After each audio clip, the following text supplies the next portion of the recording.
Fate is a thread, but what happens when it frays or snaps? What if the gods made different choices? What if we did?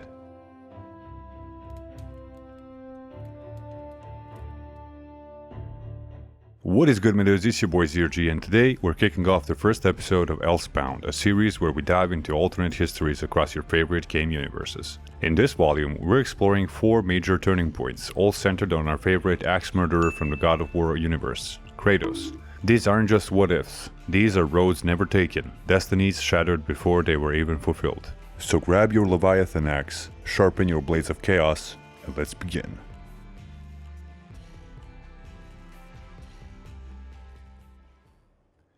Alright, let's take you back to God of War 3. Final boss fight. Kratos has Zeus pinned and is literally punching the camera. It's not subtle. But what if he didn't kill Zeus? What if Kratos had a, wait, am I the drama moment? And decided to just walk away? So let's look at what actually happens. By this point, Kratos has killed pretty much everyone on Mount Olympus. He has already wrecked Poseidon, Hades, Helios, Hermes, Hercules and Hera. Zeus is all that's left. The world's literally crumbling, and Kratos is full-on angry god apocalypse mode. But there's a turning point.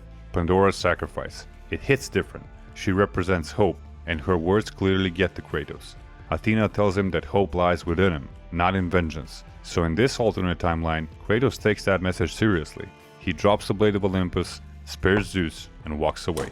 And what happens next? Zeus survives. Barely.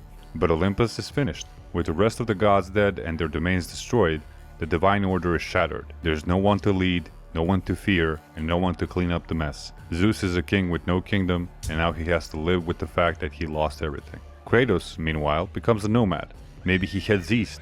Maybe he sails to lands unknown. The point is, he leaves Greece behind, not in blood, but in silence. The world doesn't magically fix itself. The rivers are still poisoned, the sun's still gone, and humanity's kinda screwed. But the cycle of revenge? That finally stops. It's not a happy ending, but it's a quieter one. Less punching, more paddling.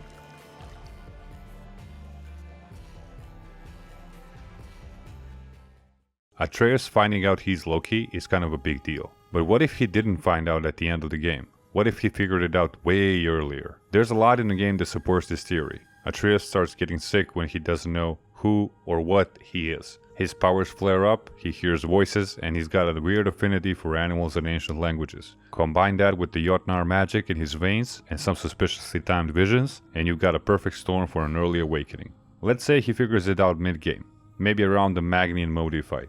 He starts asking deeper questions, questioning Kratos' teachings, and leaning into the power that Loki represents. And let's be honest, if you're a teenager and someone tells you you're actually a god with a secret destiny, you're not gonna sit quietly and finish your chores. So now we got Atreus experimenting with magic, looking into prophecy, maybe even trying to contact the giants. He starts seeing Kratos as a barrier rather than a mentor. And this causes friction, big time. Their relationship starts to crack. Instead of the father-son growth we saw in the original timeline, we get conflict, secrecy, and maybe even betrayal. Odin, ever the opportunist, probably sees this from a mile away. He swoops in with knowledge, promises, and just the right amount of flattery. Atreus gets pulled into something much bigger and much darker. The end result? Ragnarok doesn't wait for Baldur to die. It comes early, and Loki's the one sounding the horn.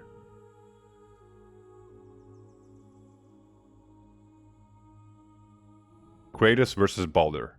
One of the most cinematic, brutal fights in the series. But what if Kratos loses? It's not that far-fetched. Baldur's curse was broken, he could finally feel again. And he was angry, like, destroy everything you love angry. Without Freya's intervention, Baldur might have gotten the upper hand. So let's imagine Baldur wins, Kratos dies. It's sudden, tragic, and leaves Atreus reeling. Now Freya's son is alive, but only because she didn't stop him. She's horrified. Her prophecy came true, but in the worst way possible. She turns away from Baldur, disgusted and heartbroken. Baldur? He's got no curse, no mother, and no purpose. He becomes a god with too much strength and zero direction. He might start reshaping the realms out of spite, or simply let them fall apart while he spirals. Atreus, grieving and confused, is suddenly the most important person in the 9 realms. Odin, sensing the power shift, makes his move. He offers guidance. Atreus, desperate and alone, accepts. Now you've got Loki raised by Odin. That's like handing a nuke to a poet. Under Odin's wing, Atreus learns magic, prophecy, manipulation. The 9 realms become a chessboard, and this time, Loki is not playing defense.